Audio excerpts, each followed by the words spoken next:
Okay, excuse the mess, bit of a rushed video this one. Well, I just wanted to put something out about this VinylVideo thing because there's been so many people ask me, will it play back if I record the video onto tape off the record, and then what would it look like at different speeds and all that kind of stuff. So I thought we'll start off, we'll try a couple of things here. This is all live, so it's going to be a bit rough, but I've got it all plugged in, at least I think I have. Oh no, hold on, I need to plug a couple more things in. What I've done recently, just before we started this one, I recorded the audio of this record, which is the Motorhead one, because that's the one that seems to have like the best video quality that you kind of recognise, you know, like people, at least, if you could call any a person. But yeah, so that one is a good one to test, I think, anyway, and this is a widescreen, so it all fits on that. So yeah, I've just been recording that onto a PCM recorder, but what I need to do now is put the line out from my record player back into this thing here. So this is so amateurish, this video, but there we go. Also, I'm recording it on a microphone that's on top of the camera rather than using a lavalier that I'd normally use. And this weird shirt, by the way, I just looked in the cupboard for one that wouldn't give sort of weird, is it moire patterns? You know, when because I've got a lot of sort of check shirts and I believe they look terrible on camera. So yeah, I'm not all dressed up for a normal video. So anyway, let's try this now. This has been really useful, this PSF9. Just when you need a battery powered record player just to do something quickly, because of course my main record player downstairs, it's all wired in, so you know that'll be a hassle to set up, but this thing it's ready at a moment's notice. It's really useful.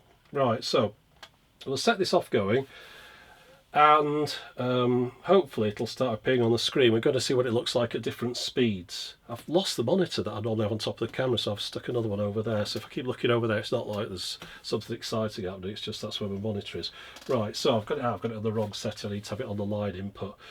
Right, okay, so there we go, that's the video. See if the audio's on there. Yeah.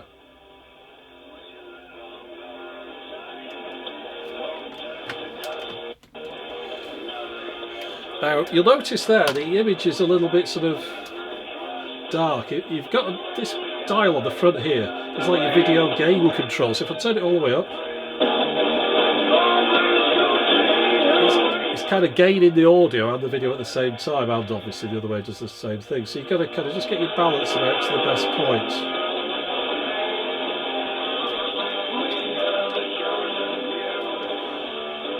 Now, obviously, this looks terrible, and you know that's how it is. I'm not here to try and sell anyone on the idea. I just like demonstrating things that I think are odd. Now, the thing that people wanted to know, would it play at different speeds? Well, yeah, they say yes in the instructions and things. If you read up on those, I haven't tried it at a different speed, so let's find out. I've got a 3345 on here. Just have to make sure I press the right one. Right, so now it's slowed down. And there we go, there's Lemmy slower. Let's see what he sounds like. Kind of what you'd expect, really. Play it slower, it plays slower. Actually, I've got to say, I was a bit bemused by some of these requests. You know, people say, could you scratch with it? What does it look like backwards?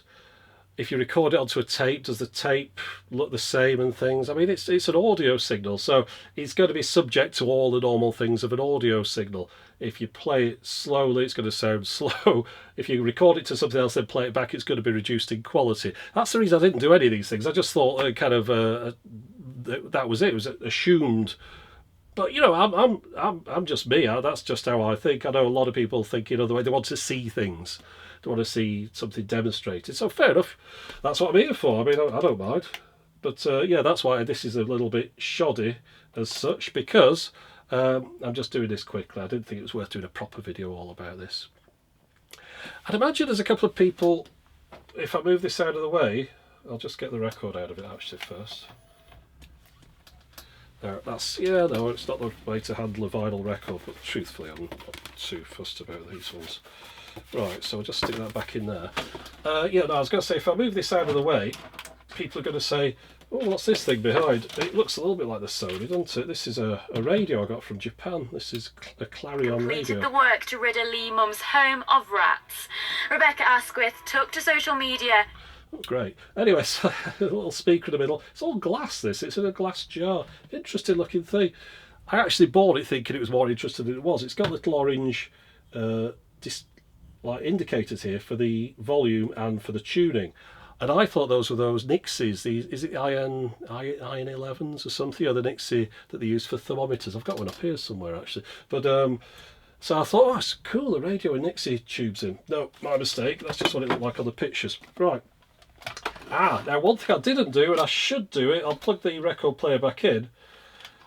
Now I'm pretty sure everyone here knows the answer to this one already. So the question that I got, get the record out again, was what does it look like when you play back a normal record on it? Well, this is the record side. I'm getting this really dusty now, I'll have to clean it, but put that in there. Right, now, what would you say would happen if I played a record, a normal record, back on a device that's looking for a video signal and doesn't get it, and a device that displays a test card type screen? Well, that's what it looks like. Nothing. That's what's. I bet you can probably hear it actually. No. Does nothing, which is what I thought it'd do. You know, like if you know something, like it's like saying, what would happen if you threw your laptop in the sea? And you go, well, it'd damage it. No, I need you to demonstrate that so we can see. Oh, there we go. So a bit of noise comes through, but that's it. Yeah, I mean, you know, if you're playing something back that doesn't have video on it, you're not going to get video. One of the, you know, there's like conspiracy theorists and people all over YouTube. One of the things I saw was somebody saying, what if they had all the video stored on the SD card, and then when you put the record in, it would use a sound off the record to know what video to play back?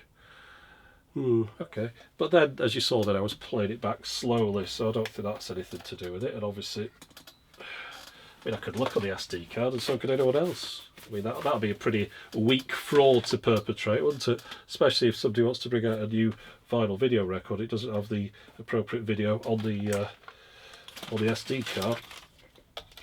Blathering a lot here today. A bit tired at the moment, but you know, have to keep going, don't you? Right, so let's do the next one. I have got a recording I made on a chrome tape with this machine, Sony WM-D6C. No noise reduction. Recorded it on the line in, so I'll play it on the line out. And this is the same video.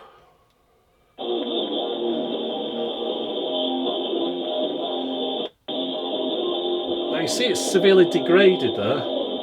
Well, gosh, can you even tell? I mean, the other one looked pretty bad, didn't it? Yeah, no, it's obviously worse. You can't even make out really what's going on. Now I'll rewind this, because when you record the signal that comes off one of these records, I've got a little VU meter on here, and it was only lighting up the -10, which normally you'd sort of try and get up to 0 on the is that decibels of VU or whatever. So this is the original version that I recorded just straight line out to line in, and that one that you saw was I'd gained it, so it got up to 0, thinking wrongly that perhaps if the signal was louder it'd be clearer and the video would be better. Well, all that happened was it looked even more distinct. It's a bit like turning the gain up on the front here.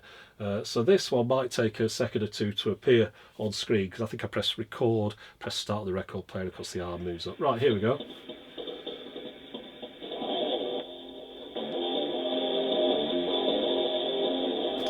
So that's the version off the record, recorded just pure line out to line in.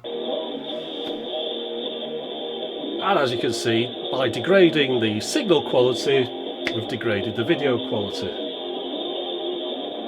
I don't think any of this is rocket science. But now let's move on, because I thought, well, hold on, if the signal is like the worse the signal gets, the worse the video gets. Let's try and put it into DCC. Now this is the DCC player that Dr. DCC fixed up for me, the DCC 175. In fact, I've got to mention something here because he kindly, a while ago, sent me a brand new DCC release again. And I haven't had an opportunity to mention it in any video because I haven't really covered DCC.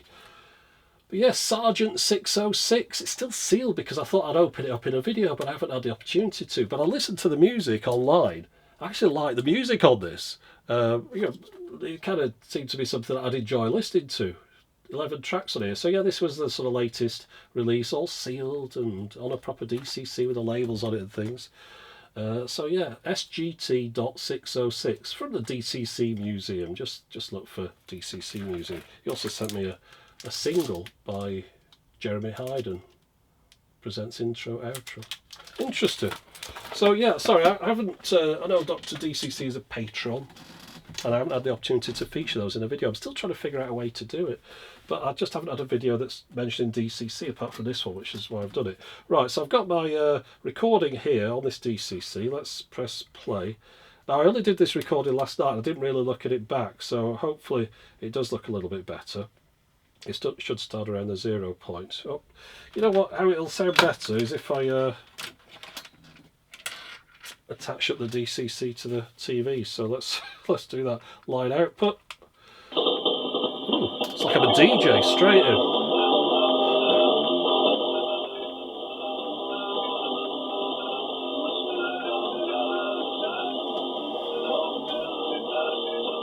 There's a weird echo on this. I don't know if you can hear it.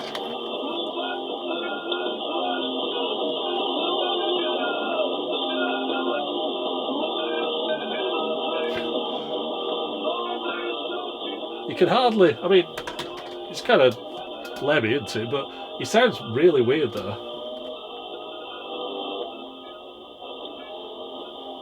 So on the analog one, the audio survived better. On the DCC, the video seems to survive a little bit better. Now for the next trick, and final trick I think on this one, and I can't think of anything else anyone asked me to do that I haven't demonstrated, so let's move on. Right, now this is my Sony PCM recorder, which I've used many times, and hopefully just before we came on, as I mentioned, I recorded a version on here. That can't be it. It says it's 40. Oh no, it is it. I thought it said it was 14 minutes long then. I think it said I've got 14 minutes remaining. Right, it should be playing this, but it's not doing. Oh no, there we go.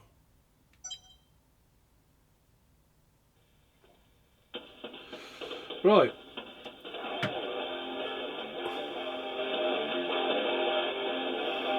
I'd say that doesn't look much different from the original.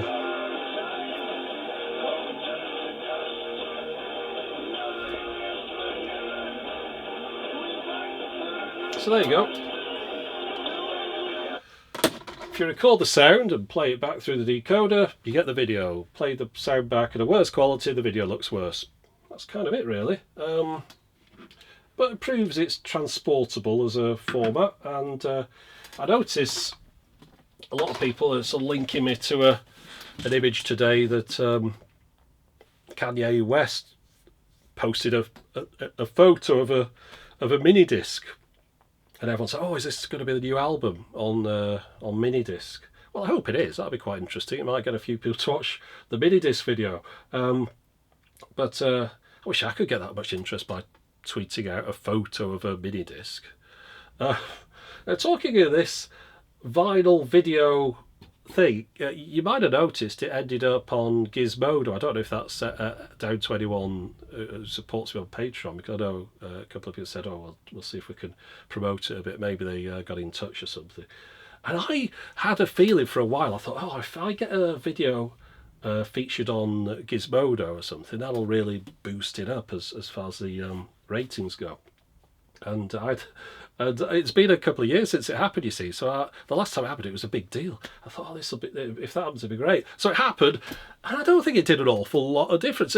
I noticed they put it on their page in the US at 12 noon US time, and of course then they filed all the stories behind. It just dropped off the front page because I think there's only like 5 or 6 things on there. So it really had a very little effect. And then I think they've reposted it in the UK. Same thing, sort of drops off very quickly. If you ever look on Gizmodo to see how many people comment on the articles, very few. I mean, 0 on virtually all the articles. So I don't know how well they're doing as far as viewership goes. But I'll tell you, when they featured one of my videos a couple of years ago, it was like a massive explosion of interest in it. Now it didn't really seem to do an awful lot. So yeah, I think that video's done okay. Hopefully it'll make its money back. I don't know. I mean, I want to do a video, so I'll mention this, about finance and how videos work and things, but just to give you an idea, I mean, of course this cost me, what, £300 or so, a bit more with the records and things, so it'd have to make that much money back to break even, but it wouldn't just have to be that much, because if you think about it, for I don't know, probably 4 days solid I was making that video. So if I'm working at minimum wage for those 4 days, add that on to the 300 odd pounds, I don't know how much is that video would have to make, £500-600 or something. It's not that likely, is it? So that is why Patreon is so important to me. It's the thing that makes this possible. If it was based purely on Google ad revenue versus the cost of the things that I was showing, almost everything that I've shown recently has been a loss maker. The ones that have done all right have been the really cheap ones, but again, it has to be exactly the right thing. That wiki reader, that one's done all right. I mean, the thing cost me, I'd say probably £100 odd because I bought 2 of them, but just about 100-ish or so. Yeah, 100, and it's probably brought in about £500. So, and I shot that one in about 2 days or something, all in, editing, voiceover, shooting. So that one made a profit. But again, it's a profit at kind of a low level, you know. So that also doesn't pay for the things like the Laserdisc one, which was a major disaster, and a few others. So yeah, finance wise, it really all lies on Patreon. So thank you for being here. I mean, it's vital if I'm going to be able to keep doing this. Otherwise I might as well just go and get a job sweeping up at minimum wage, because I'd actually pay better in the long run if you took in the costs and expenses and outgoings and things. But I don't think I want to be doing that at my age. Right, so that is it for this video. I hope I've satisfied everyone's interest there. I didn't record onto a metal tape, primarily because I didn't want to waste a new metal tape. And the DCC kind of did the same deal, because of course, you're seeing as the quality increases from chrome tape to DCC to PCM recording, the video quality increased. So of course the metal one would have looked better than that one. If I did the same recording on a reel-to-reel, it'd look better. On an 8-track, it'd probably look a bit worse, because of the sort of wow and flutter and things. But yeah, it seems to be quite a resilient signal. So maybe they could do something else with it. Although I really do think it's very, very limited in its scope as far as public interest goes. It's just about interesting enough for most people to watch one video about it, and that's it. And that's the intention: make a video, move on to the next thing. So that's why this is a mess. I'm using that excuse, but it's always like this because I'm working on the next video. Anyway, that's it for the moment. As always, thanks for watching.